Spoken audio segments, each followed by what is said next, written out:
Awali ya yote ningependa kuchukua fursa hii kuwahusieni, lakini pia kutosahau kuihusia nafsi yangu katika suala zima la kumcha Allahu tabaraka wa taala, kwani hakika ufaulu upo pamoja na wale ambao watakaokuwa ni wenye kumcha Allahu tabaraka wa taala.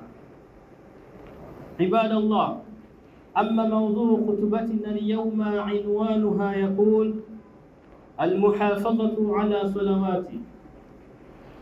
Ama waja wa Mwenyezi Mungu akituwafikisha Allahu tabaraka wa taala katika Ijumaa yetu hii ya leo, ningependa tukumbushane katika suala zima la waja kuwa ni wenye kujifungamanisha na kuhifadhi ibada hii ya swala tano. Ni katika vitu ambavyo vilivyokuwa muhimu zaidi, na ndiyo katika amali ambayo itakayokuwa ya kwanza siku ya kiyama mja kuhesabiwa. Ayuha almuslimun, inna alfariqu baina almuslim walkafiri iqamatu salat. Hakika kile ambacho kinachotofautisha baina ya muislamu na asiyekuwa muislamu ni ibada nzima au ni ibada ya kusimamisha swala tano. Faman taraka salati faqad kafara. Amma sasa kwa yule ambaye atakayekuwa ameacha ibada hii ya swala tano atakuwa amemkufuru Mwenyezi Mungu mtukufu. Waman takasara anha, lakini pia atakayekuwa ni mwenye kuizembea ibada hii ya swala tano wa akharaha ala waqtiha, lakini pia akawa ni mwenye kuichelewesha katika kuitekeleza ibada hii kwa ule wakati ambao Allahu tabaraka wa taala aliyouwekea maalumu, faqad tawa'ada Allahu bialimul wa'id. Hakika Allahu tabaraka wa taala watu wa dizaini hii amewaahidi adhabu iliyokuwa kubwa kabisa, haithu qala Allahu tabaraka wa taala fil Qur'anil Karim, kiasi ambacho Allahu mtukufu amesema katika kitabu chake kitukufu, baada a'udhu billahi minash shaitani rajim, fawailu lilmusallin, ole wao wale ambao wenye kuswali, alladhina hum ala salatihim sahun, wale ambao katika kufanya ibada yao ya swala wanakuwa ni wenye kuzisahau baadhi ya swala. Bimaana utakuta kuna wakati fulani wanaswali, lakini wakati wengine wanashindwa kutekeleza ibada hiyo ya swala. Kwa hiyo watu kama Allahu tabaraka wa taala ndio ambao amewaahidi adhabu iliyokuwa kali. Waman taakhara an adaha ma'a aljamaa, lakini pia kwa mtu aina nyingine yule ambaye atakayekuwa anaichelewesha ibada hii ya swala tano pamoja na jamaa, yani bimaana watu tayari wanakuwa wameshaswali kwa jamaa, yeye ndo unakuta anaenda kwa wakati mwingine anaswali akiwa peke yake, min ghairi udhuri shar'i, lakini mtu huyu pia akawa anaichelewesha hii swala kwa kuiswali basi na jamaa pasi na kuwa na udhuru wa kisheria, fahuwa muttasifu bisifati almunafiqina. Hakika mtu huyu sasa wa aina ya pili anakuwa anasifika kwa sifa za wanafiki. Qala Allahu tabaraka wa taala, anasema Mwenyezi Mungu mtukufu katika Qur'ani waonesha watu wa dizaini kama hii, innal munafiqina yukhadi'una Allaha wa huwa khadi'uhum, hakika ya wanafiki wanamdanganya Mwenyezi Mungu, lakini bila shaka Allahu tabaraka wa taala ndiye mwenye kuwadanganya wao. Wa idha qamu ila salati, lakini pia watu hawa wakisimama katika ibada zao za swala, qamu kusala, wanasimama aliyakuwa wakiwa na uvivu mwingi kabisa katika ibada hizo za swala. Yurauna nnasa, lakini pia lengo na makusudio yao si kana kwamba wanaswali kwa lengo kutahaji razi kwa Allahu tabaraka wa taala, bali wanasali lengo na makusudio watu pia wapate kuona kama wao pia ni miongoni mwa watu ambao wanaifanya ibada hii ya swala, lakini si kwa kuswali kwa kutaraji malipo mbele ya Allahu tabaraka wa taala. Wala yazkuruna Allaha illa qalilan, lakini pia sifa ya watu hawa pia si wenye kumtaja Allahu tabaraka wa taala isipokuwa kidogo tu ndio wanakuwa ni wenye kumtaja Allahu tabaraka wa taala. Wa an Abi Hurairah radhiyallahu anhu, lakini pia kutoka kwa Abi Hurairah radhiya Mwenyezi Mungu zimfikie juu yake, anasema Qala Rasulullah sallallahu alayhi wasallam, anasema mtume wa Mwenyezi Mungu, rehma na amani zimfikie juu yake, laysa as-salata athqala ala al-munafiqina min salati al-fajr wal-isha.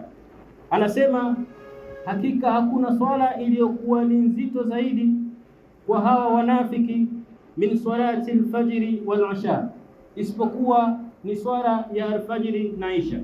Kwa hiyo swala hii ya al-fajr kwa hawa watu ambao wenye sifa hizi za unafiki, mara nyingi kwa wao inakuwa ni swala au zinakuwa ni swala nzito zaidi katika kuzitekeleza kwake kwa wakati. Walau ya'lamuna ma fihima, lakini pia wangalitambua kile ambacho kinachopatikana katika hizi swala mbili, la atuhuma wala hujabwan, basi wangalikuwa wanaziendea swala hizi hata kwa kutambaa. Ayi min al-ujri wa thawabil azim, bimaana kutokana na ule ujira lakini pia na malipo yanayopatikana katika ibada hizi mbili, ibada ya salatul fajri na salatul isha. Fa akhrisu akhi almuslim, basi pia ewe ndugu yangu Muislamu, ala jamii salawati, katika kuzitekeleza hizi swala zote tano, kun muhafidhan alaiha, lakini pia kuwa ni mwenye kuzihifadhi ibada hizi. Fa inna Allaha ta'ala, kwani hakika Allahu mtukufu anasema, qad aflaha almu'minun, hakika wamefaulu wale waliokuwa waumini.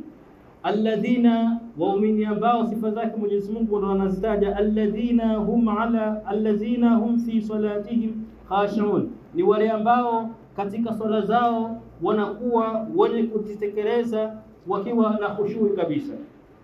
Ayuha almu'minun, enyi waumini, khamsu salawati katabahunna Allahu fi kulli yawmin wa layla, hakika ibada hii ya swala tano Allahu tabaraka wa taala ameifaradhisha katika kila siku, ala al-ibadi, kwa waja wake, yutahhiruna biha arwahahum, lengo na makusudio ya kuzifaradhisha au kuifaradhisha ibada hii ya swala tano Allahu tabaraka wa taala kwa waja wake, kwanza kabisa ni kuzitakasa, lakini pia kuzitoharisha nyoyo zao, minadh-dhunubi, kutokana na madhambi, kama yutahhiruna abdanahum, kama vile ambavyo wanavyopata kuzitoharisha viwiliwili vyao, wasiyabahum, lakini pia na mavazi yao, bilma'i wal adran, kutokana na maji lakini pia na uchafu. Kwa hiyo pia hivyo hivyo Allahu tabaraka wa taala ameifaradhisha ibada hii ya swala tano kwa waja wake, lengo na makusudio ni kutaka kuwasafisha au kuwataharisha kutokana na yale makosa ambayo wanayafanya madogo madogo pasi na kujua. Wakad ja'ala Allahu lid-dini ruknan asasan, lakini pia akaijalia Allahu tabaraka wa taala ibada hii ya swala tano kuwa ndiyo nguzo iliyokuwa ya msingi kabisa, haisu amara biha an-nabiyina wal mursalin, kiasi ambacho Allahu tabaraka wa taala alikuwa pia akiwaamrisha ibada hii ya swala hata manabii, lakini pia na mitume ambao walikwisha tangulia, wa atba'ahum, pamoja na wale wafuasi wao, ila yaumiddin, mpaka siku ambayo Allahu tabaraka wa taala atakuwa ni mwenye kutufufua. Qala Ibrahim alayhi salatu wassalam, na anasema Ibrahim juu yake amani, rabbi ij'al muqima as-sala wa min zurriyati, ewe Mwenyezi Mungu nijalie mimi niwe ni katika wale ambao wenye kusimamisha ibada hii ya swala, lakini pia pamoja na kizazi changu. Waqala Isa alayhi salam, lakini pia akasema pia naye Isa juu yake amani, wa awsani bis-salati waz-zakati ma dumtu hayya, hakika Allahu tabaraka wa taala amenihusia mimi kuitekeleza ibada hii ya swala tano, lakini pia kutoa zaka ma dumtu hayya, maadamtu Allahu tabaraka wa taala amenipa mimi ule wahai, lakini pia amenipa nafasi ya kuwa na afya katika maisha ya dunia, madam bado nipo hai, basi pia Allahu tabaraka wa taala amenihimiza pia kuitekeleza ibada hii ya swala. Wa amara Allahu Muhammad alayhi salatu wasalam, lakini pia Mwenyezi Mungu akamwamrisha mtume wetu Muhammad, rehma na amani zimfikie juu yake, haizu qala yaqul, kiasi ambacho alisema Mwenyezi Mungu kumwambia mtume, wa'mur ahlaka bis-salati wastabir 'alayha, ewe mtume wa Mwenyezi Mungu, waamrishe watu wako kuitekeleza ibada hii ya swala, lakini pia na wewe kuwa ni mwenye kuendelea katika kuifanya ibada hiyo ya swala. La nas'aluka rizqa, hakika sisi hatutakuwa ni wenye kukuomba wewe riziki, nahnu narzuquka, bali sisi ndio wenye kuruzuku wewe. Wal aqibatu littaqwa, lakini pia mwisho mwema unawadhihirikia wale ambao wenye kumcha Allahu tabaraka wa taala. Kwa hiyo katika haya hizi zote ambazo Mwenyezi Mungu alikuwa akiwaamrisha mitume wake lakini na manabii, lengo na makusudio ni kuonesha ni kwa namna gani swala hili la kutekeleza ibada ya swala ni katika vitu ambavyo vilivyokuwa muhimu kabisa kwa waja. Lakini pia sio kama jambo hili limeanza leo, hata enzi hizo za mitume ambao waliopita pia nao waliamrishwa pia kuitekeleza ibada hii ya swala. Kwa hiyo mimi na wewe pia tunatakiwa tujitahidi kuhifadhi, lakini pia kuitekeleza ibada hii ya swala kwa vile ambavyo Mwenyezi Mungu ametuamrisha kupitia mtume wake Muhammad sallallahu alaihi wasallam, lakini pia kuchunga kutekeleza kwa wakati ambao Allah tabaraka wa taala aliyokuwa ameupangia katika kila swala. Barakallahu li wa lakum bil Qur'anil azim wa nafani wa iyyakum min al ayati wa dhikril hakim. Aqulu qawli hadha wastaghfiruhu innahu huwal ghafurur rahim wa huwal barrul karim. Ud'u rabbakum wa antum muqinuna bil ijabah.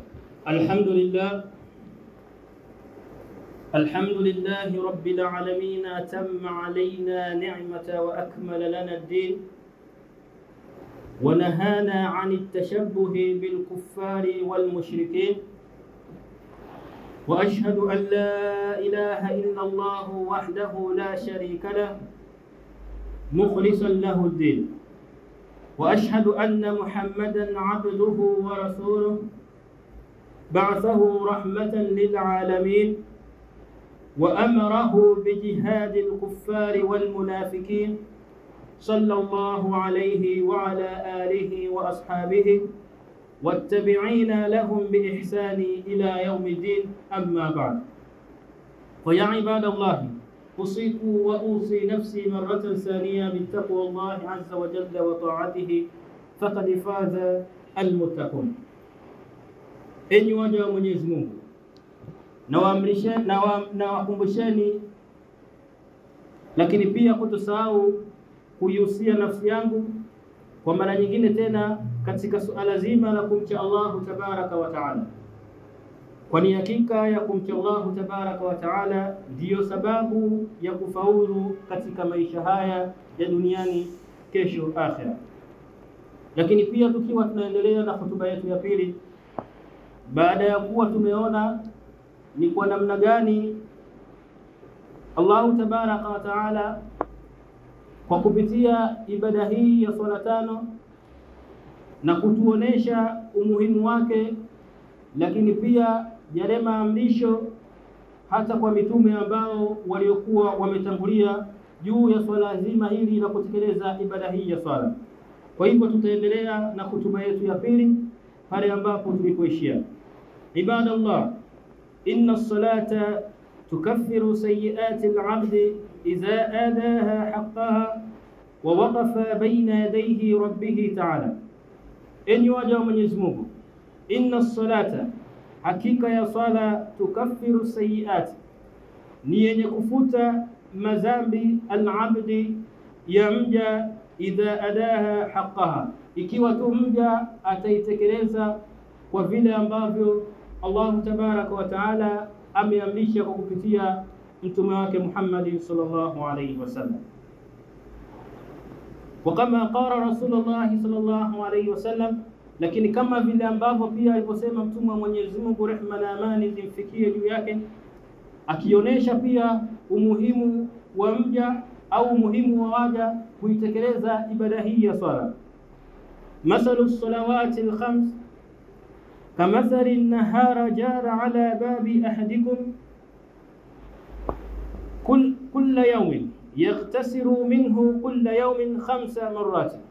Mtume sallallahu alayhi wasallam anasema mfano wa swala tano, kamathali nahar, ni kama mfano wa mto, jara ala babi ahadikum, mto ambao uliopita katika mlango wa mmoja wenu, yaghtasiru minhu kulla yawmin, akawa mtu huyu anaoga katika mto huo kila siku mara 5. Je, inawezekana kwa mtu huyu akawa ni mwenye kubaki na uchafu kwa kuwa tu kwa kila wakati anaingia katika mto huo anaoga? Pia Allah, mtume wa Mwenyezi Mungu, ametolea mfano wa swala 5. Ikiwa mja atakuwa ni mwenye kuitekeleza ibada hii ya swala 5 kwa zile nyakati zote ambazo Allah tabaraka wa taala alizoifaradhisha, basi pia inakuwa ni sababu ya mtu huyu kusamehewa yale madhambi yake madogo madogo. Kwa hivyo tunatakiwa tujitahidi, maadamu tayari tumeshakumbushwa kunako na suala hili la kuitekeleza ibada hii ya swala, basi tunatakiwa tujitahidi tuingize katika utekelezaji wa kuifanya jambo hili. Falwajibu ala almuslimin, lakini ni wajibu kwa waislamu wote, al-inayatu biha, kuichunga ibada hii ya swala 5, walmuhafadhatu alaiha, lakini pia kuhifadhi kwa kuitekeleza kwa zile nyakati zake na nukta yake. Wayaqulu sallallahu alayhi wasallam, lakini pia anaendelea kusema mtume wa Mwenyezi Mungu, rehma na amani zimfikie juu yake, awwalu ma yuhasabu alayhi al-'abdi min 'amalihi as-salah, jambo la mwanzo ambalo atakalokuwa ni mwenye kuhesabiwa mja min amalihi, kutokana na matendo yake, salata. Kwanza kabisa ni ibada ya swala. Fa in salahati faqad aflaha wa anja, ikiwa mja huyu ibada yake ya swala 5 itakuwa imetekelezeka vizuri, basi mtu huyu atakuwa amefaulu, lakini pia atakuwa ameokoka kutokana na adhabu za Allah tabaraka wa taala. Wa in fasadat faqad khaba wa khasira, lakini pia ikiwa kinyume chake, bimaana ikiwa swala yake haipo vizuri, basi mtu huyu bila shaka atakuwa amepotea, lakini pia atakuwa amepata hasara mbele ya Allah tabaraka wa taala. Hivyo basi tunatakiwa tujitahidi tuwe ni miongoni mwa wale ambao tukisikia kauli tunaweka azma ya kuyatekeleza yale ambayo tulioamrishwa. Tumuombe Mwenyezi Mungu atujalie tuwe mimman yastami'una alqawla fayattabi'una ahsana. Allahumma salli ala Muhammadin wa ala ali Muhammad kama sallaita ala Ibrahim wa ala ali Ibrahim, wa barik ala Muhammadin wa ala ali Muhammad kama barakta ala Ibrahim wa ala ali Ibrahim fil alamin innaka Hamidum Majid. Allahumma ighfir lil mu'minina wal mu'minat wal muslimina wal muslimat wal ahya'i minhum wal amwat. عباد الله، إن الله يأمركم بالعدل وإحسان وإيتاء ذي القربى وينهى عن الفحشاء والمنكر والبغي يعظكم لعلكم تذكرون. اذكروا الله العظيم يذكركم، ولذكر الله والله أكبر. قوموا إلى صلاتكم يرحمكم الله.